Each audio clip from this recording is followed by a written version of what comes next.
Estamos celebrando nuestra novena envueltos en el clima que toda la Iglesia en el mundo intenta vivir, el clima de la esperanza. Estamos en el año santo de la esperanza. Ayer hablábamos comentábamos, ¿no? Porque la esperanza tiene que ver con la vida, con el camino de la vida, que en la misma Sagrada Escritura la imagen de la vida es el camino. Israel nace de un camino, de un éxodo, de una salida y un caminar. Y nosotros nacemos del éxodo de Jesús, que pasando por la muerte nos lleva a la resurrección, por un camino. La esperanza es ese motor que te impulsa a caminar en la vida, que te impide quedarte, no te deja en la mediocridad, te impulsa cada día. La esperanza nos exige hacer pie, como decía San Isidoro de Sevilla, que la esperanza tiene que ver con la palabra pie, hacer pie, pez, tiene que ver con el pez, con el pie. Y la esperanza hace pie en la fe, en aquel en quien confiamos. Cada mañana nos levantamos y pensamos que tenemos que trabajar, estudiar, vivir, y el ánimo nos viene de aquello que te impulsa, en quien confías y te impulsa a vivir. Y cómo ese caminar, ese éxodo, ese pasar de un punto a otro, en lenguaje nuestro nos invita a hacer ese verdadero éxodo que nos lleve a lo que hoy plantea muy bien la carta a los cristianos de Colosas y el Evangelio, ¿no? Pasar de lo puramente terrenal, material, a lo definitivo, donde entran cosas que nos superan. Pablo le dice a los cristianos de Colosas: ustedes son elegidos de Dios. Eso es parte de la fe, que Dios me ha elegido, vivo porque Dios ha querido. Muy bien lo decía el Papa San Juan Pablo II, el hombre es eternamente pensado, eternamente amado, un elegido de Dios, cada uno, ¿no? Y entonces se nos propone la meta: revístanse de sentimientos de profunda compasión, practiquen la benevolencia, la humildad, la dulzura, la paciencia, sopórtense unos a otros. Y Jesús, que dice, aprendan a vivirlo, amen a los enemigos, hagan el bien a los que los odian, bendigan a los que los maldicen, rueguen por los que los difaman. Pero pedís demasiado, Señor. Honestamente, supera nuestras posibilidades y nuestras perspectivas. Y la exigencia de gratuidad se hace cada vez más fuerte. Si aman a los que los aman, ¿qué mérito tienen? Si hacen el bien a los que esperan recibir, ¿qué mérito tienen? Amen a sus enemigos sin esperar nada en cambio. Eso nos plantea a nosotros decir: ¿quién soy yo para Dios que me pide tanto? ¿Puedes, Señor, pedirme tanto para que yo pueda realmente vivir, ser una persona de esperanza, que camino hacia eso? No se le va la mano al Señor. Me pide tanta gratuidad. Y aquí entra una cuestión. Es bueno darse cuenta que lo que pide el Señor es más de lo que nosotros nos podemos imaginar y de lo que podemos solos. Necesitamos de Él.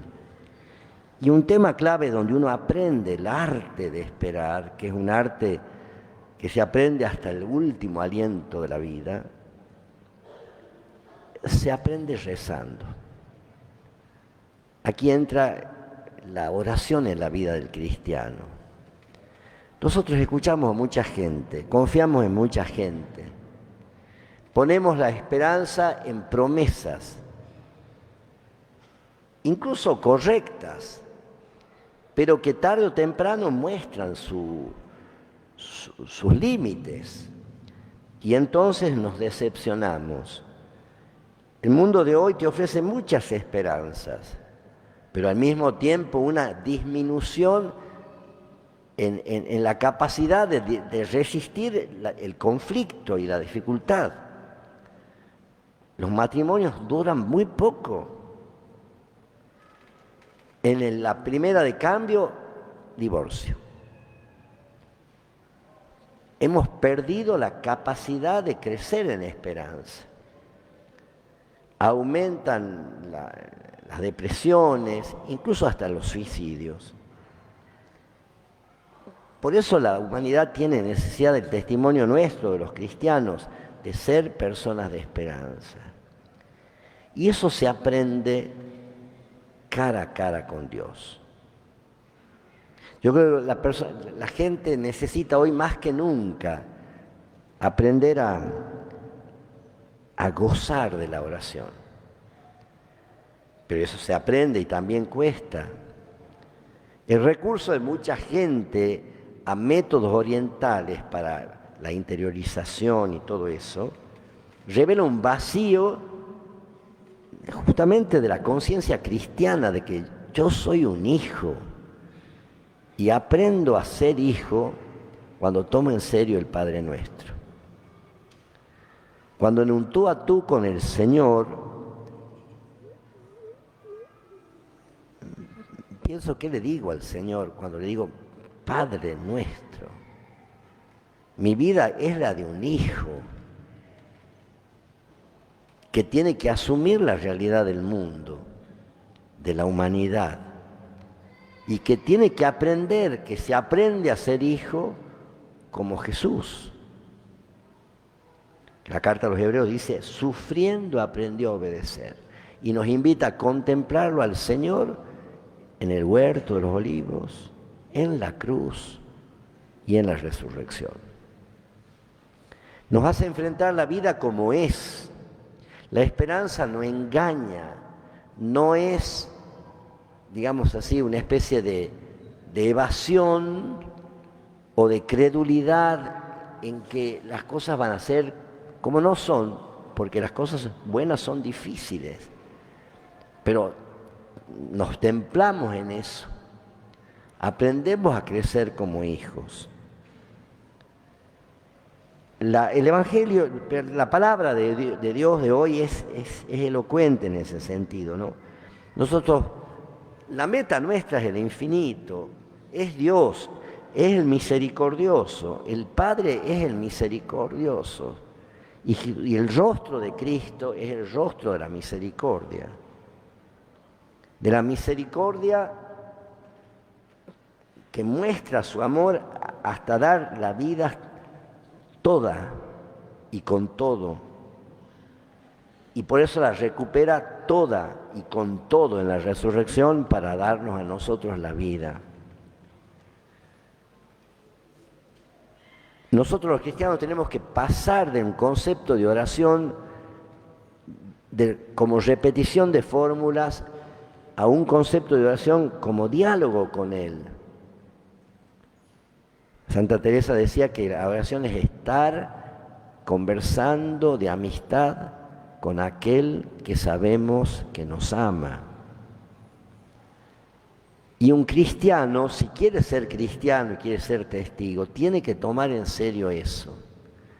Podemos decir no tenemos tiempo, no es verdad, porque le dedicamos tiempo a escuchar otras voces. Encendemos la radio, la televisión, leemos, escuchamos a otros. ¿Por qué no algo de nuestro día al Señor? Cada uno sabe cuándo, cómo puede, pero eso nos da profundidad para pararnos, hacer pie y convertirnos en testigos de la esperanza.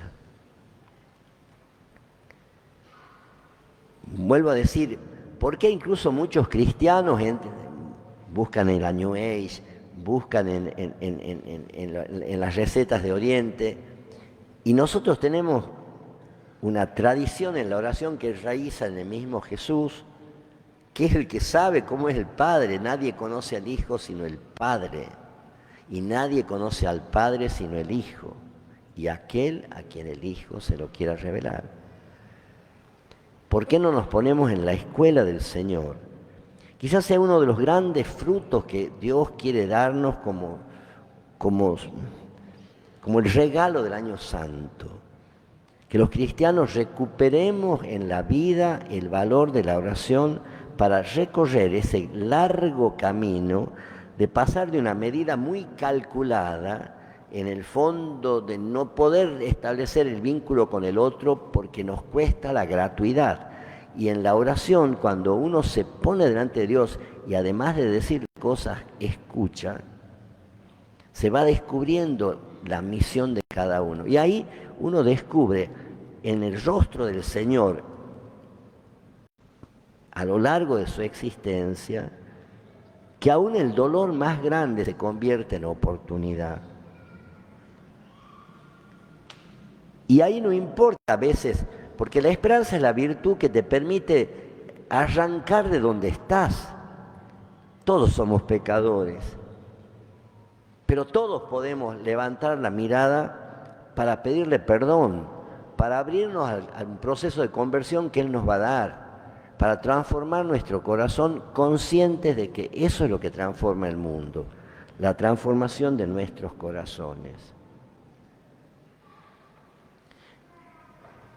Mateo dice, sean perfectos como es perfecto el Padre del cielo. Y Lucas nos dice, traduce la perfección en la palabra misericordia. Sean misericordiosos como el Padre de ustedes es misericordioso. Es ese paso de la vida como cálculo, como sobrevivir teniendo a ser, a vivir siendo.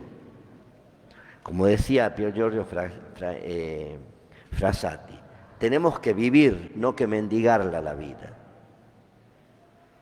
Y no se vive por lo que se tiene, se vive por lo que se es. Por la capacidad de pararte en el mundo y hacer de tu vida un desafío permanente, al estilo de Jesús que pasó haciendo el bien. Nos aprestamos para celebrar el pacto.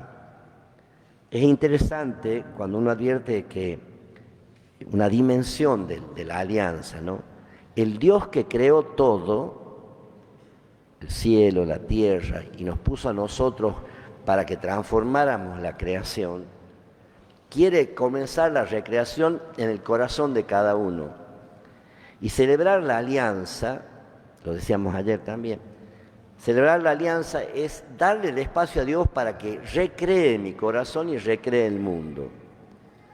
Cada vez que yo celebro la alianza con el Señor, cuando celebro la Eucaristía, cuando me confieso en mi bautismo como origen, Dios me dice, yo quiero que con vos empezar la creación que lleve a plenitud todo lo creado y la humanidad. ¿Me das lugar? Y uno dice, sí, Señor. Y Él vuelve a apostar por mí. Nosotros lo hacemos como pueblo el 15 de septiembre, cada 15 de septiembre. Ese signo de la madurez, de la piedad, de la fe del pueblo de Salta. El pueblo eligió en el año 1845 el pacto. Y fueron los civiles, En ese momento no había obispo. Sí, por supuesto estaban los sacerdotes, ¿no? Pero, y desde entonces nosotros lo renovamos. Y Dios dice, yo quiero crear algo nuevo, pero ¿me das tu espacio? Bueno, celebrar el pacto es decir, te doy el espacio, Señor. Mira, está medio sucio, pero confío en vos, va a decir el Señor. Nosotros somos los que no tenemos que defraudar al Señor. Por eso preparémonos bien estos días que nos quedan. Que el testimonio de los hermanos peregrinos que vienen, los vemos aquí en la diócesis de Rosario, la arquidiócesis de Rosario de Santa Fe, representada por el señor arzobispo, los curas que son los responsables de la formación, los seminaristas, pero también un montón de peregrinos que vienen, yendo a San Antonio de los Cobres, una señora de Ramallo, venían dos más, se van para peregrinar con los peregrinos de San Antonio y vienen de otros lugares, nos estimulan a eso. Dios quiere empezar siempre de nuevo, pero nosotros siempre tenemos que volver a decirle, voy a hacer el esfuerzo porque quiero decirte que sí, porque en mi vida yo puedo empezar una nueva creación. Esa es la fuerza de la esperanza. Que Dios nos dé la gracia de descubrirlo, entusiasmarnos y decirle que sí al Señor.